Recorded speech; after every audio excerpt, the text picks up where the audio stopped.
Welcome to Maharashtra Engineering Academy. आज के lecture में स्टडी करेंगे डिज़ाइन ऑफ शाफ्ट। देखिए मोस्ट इंपॉर्टेंट टॉपिक है और एकदम सिंपल टॉपिक है from the exam point of view. At least आपका एक न्यूमेरिकल एग्जाम में आएगा 6 to 8 मार्क्स के लिए from the design of shaft. तो डिज़ाइन ऑफ शाफ्ट में आप यहाँ पे क्या स्टडी करेंगे, how to find out the diameter of the shaft. Diameter of shaft क्या होता है, तो देखिए सबसे पहले समझ लेते हैं शाफ्ट क्या है। देखिए shaft is a rotating machine element. Machine element मतलब क्या, एक पार्ट है। Shaft is the rotating machine element usually और सर्कुलर क्रॉस सेक्शन। देखिए एज्यूम कीजिए आपका शाफ्ट है, क्या है, रोटेटिंग एलिमेंट है, यूजुअली है सर्कुलर क्रॉस सेक्शन। इसका क्रॉस सेक्शन कैसा है, सर्कुलर है। Then it is use for to transmit the power from one place to another place. देखिए इसका शाफ्ट का यूज़ क्या है, transmit the power from one place to another place. देखिए यहाँ पे मैंने एक सिंपल डायग्राम ड्रॉ किया है। यहाँ पे आपका मोटर है, यहाँ पे आपका पंप है और यहाँ पे मोटर का शाफ्ट है, ये आपका पंप का शाफ्ट है। दोनों को देखिए, दोनों को कनेक्ट किया है with the help of the coupling, क्योंकि यहाँ पे डिस्टेंस ज़्यादा बड़ा है इसलिए यहाँ पे हम लोग कपलिंग यूज़ करते हैं कनेक्ट करने के लिए। देखिए जैसे आपका मोटर रोटेट होगा, देखिए मोटर का पावर यहाँ पे ट्रांसमिट हो रहा है, मतलब रोटेशन यहाँ पे ट्रांसमिट कर रहे हैं हम लोग। तो transmit the power from one place to another place, it is use of shaft. यहाँ पे हम लोग क्या कर रहे हैं, यहाँ पे रोटेशन ट्रांसफर हो रहा है, तो with the help of coupling, क्योंकि डिस्टेंस ज़्यादा है इसलिए कपलिंग हमने यूज़ किया है। तो एक बेस्ट एग्जांपल यहाँ पे लेंगे, जो आपका घर का मोटर होता है। देखिए उसे हम लोग मोटर कहते हैं, लेकिन एक्चुअली आपका क्या है, वो सेंट्रीफ्यूगल पंप है। तो यहाँ पे वहाँ पे कपलिंग नहीं होता है। कपलिंग क्यों नहीं होता है, क्योंकि वहाँ पे डिस्टेंस कम है, इतना सा डिस्टेंस है, तो वहाँ इसीलिए क्योंकि उसका मोटर का कैपेसिटी कम है। तो यहाँ पे मोटर दिखाई देगा, डायरेक्टली आपका पंप यहाँ पे अटैच होगा, वहाँ पे कपलिंग नहीं होगा। तो यहाँ पे क्या करेंगे, directly transmit the power from one place to another. तो यहाँ पे डायरेक्टली आपका पावर ट्रांसमिट हो रहा है। तो शाफ्ट का यूज़ क्या है, transmit the power from one place to another. तो आपका सेंट्रीफ्यूगल पंप है, यहाँ पे मोटर का शाफ्ट घूम रहा है, आगे आपका पंप का शाफ्ट घूम रहा है। तो क्या होगा, समझो सेंट्रीफ्यूगल पंप है, तो यहाँ से आपका वाटर इन हो रहा है, यहाँ से आपका वाटर क्या होगा, आउट होगा। वाटर क्या होगा, आउट होगा। तो ये हो रहा है आपका ट्रांसमिट द पावर। देन देखिए, to transmit the power from one shaft to another the various members such as pulley and gear। देखिए यहाँ पे अगर हम लोग गियर अटैच करेंगे तो गियर से भी हम लोग यहाँ पे पावर ट्रांसफ़र कर सकते हैं। अगर मुझे दूसरी जगह कुछ तो पावर ट्रांसफ़र करना है, तो यहाँ पे क्या करूँगा मैं, यहाँ पे गियर लगा दूंगा। समझो यहाँ पे शाफ्ट मोटर है, उसका शाफ्ट है, यहाँ पे गियर अटैच किया, तो यहाँ पे दूसरा गियर अटैच करके यहाँ पे भी पावर ट्रांसफ़र कर सकता हूँ और ट्रांसफ़र पावर कर सकता हो। तो यहाँ पे with the help of gear भी हम लोग पावर ट्रांसफ़र कर सकते हैं। लेकिन यहाँ पे हमें किसके ऊपर फोकस करना है, डिज़ाइन ऑफ शाफ्ट। तो यहाँ पे हम लोग ना पंप का स्टडी करेंगे, ना गियर का स्टडी करेंगे, ना मोटर का स्टडी करेंगे। तो यहाँ पे हमें फोकस करना है डिज़ाइन ऑफ शाफ्ट। तो यहाँ पे शाफ्ट का डायमीटर फाइंड आउट करेंगे। यहाँ पे जितने भी न्यूमेरिकल सॉल्व करेंगे, यहाँ पे हमारे मोटर का पावर दिया होगा, with the help of motor power यहाँ पे हम लोग टॉर्क फाइंड आउट करेंगे। Then with the help of torque find out करेंगे diameter of the shaft.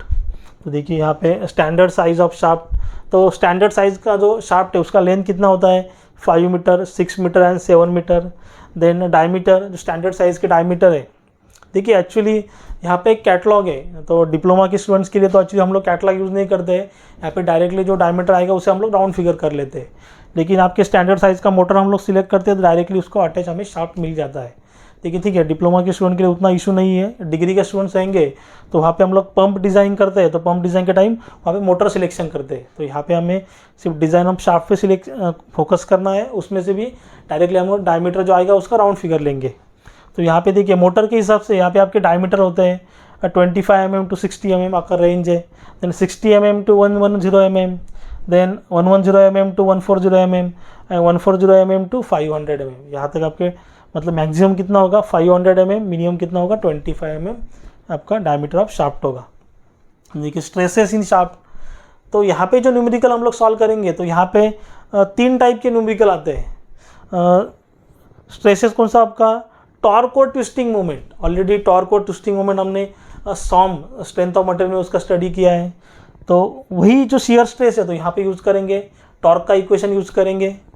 Shear stress, तो यहाँ पे कौन सा स्ट्रेस होगा, shear stress, because of torque और ट्विस्टिंग मोमेंट। देन यहाँ पे बेंडिंग मोमेंट का स्टडी करेंगे, तो बेंडिंग मोमेंट में क्या स्टडी करेंगे, bending stress. Already bending moment भी आपने सॉम में स्टडी किया है, फ्लेक्सरल फार्मूला, तो उसका इक्वेशन का यूज़ करेंगे। यहाँ पे टॉर्शन इक्वेशन का यूज़ करेंगे।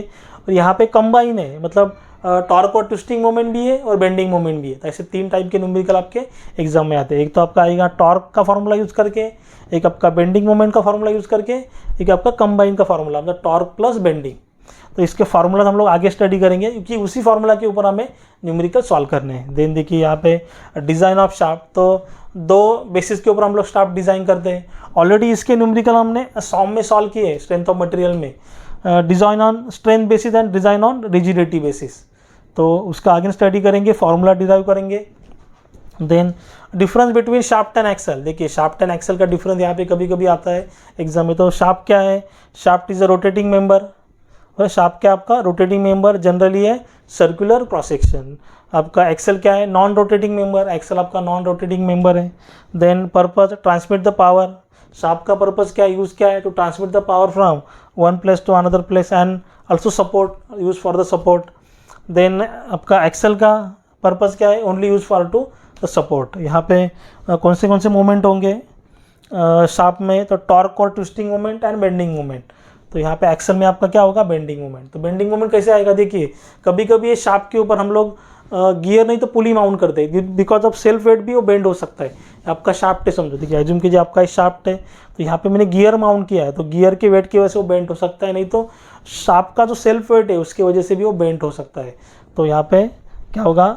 तो एक्सल में आपका सी बेंडिंग मोमेंट होगा, एक्सल में आपका सी बेंडिंग मोमेंट होगा। और शाफ्ट में टॉर्क और ट्विस्टिंग मोमेंट, क्योंकि वो रोटेट हो रहा है, एंड बेंडिंग मोमेंट आल्सो, क्योंकि यहाँ पे हमने अगर पुली अटैच किया है तो पुली, तो अगर गियर अटैच किया है तो गियर, उसका और शाफ्ट का सेल्फ वेट उससे भी बेंड हो सकता है। तो फिलहाल आप इसे नोट डाउन कर लीजिए। मोस्टली थ्योरी एग्जाम में नहीं आता है शाफ्ट के ऊपर, शायद तो डिफरेंस आ सकता है, difference between shaft and axle एकदम बेसिक है। देन आगे हम लोग फार्मूला डिराइव करेंगे, shaft on the strength basis, design of shaft on the strength basis and design of shaft on the rigidity basis. तो उसमें torsion equation, then bending moment equation का use करेंगे, और आगे और एक इक्वेशन का यूज़ करेंगे कंबाइन, और यहाँ पे कंबाइन का यूज़ करेंगे। तो फिलहाल इसे आप नोट डाउन कर लीजिए, देन आगे फार्मूलाज डिराइव करेंगे।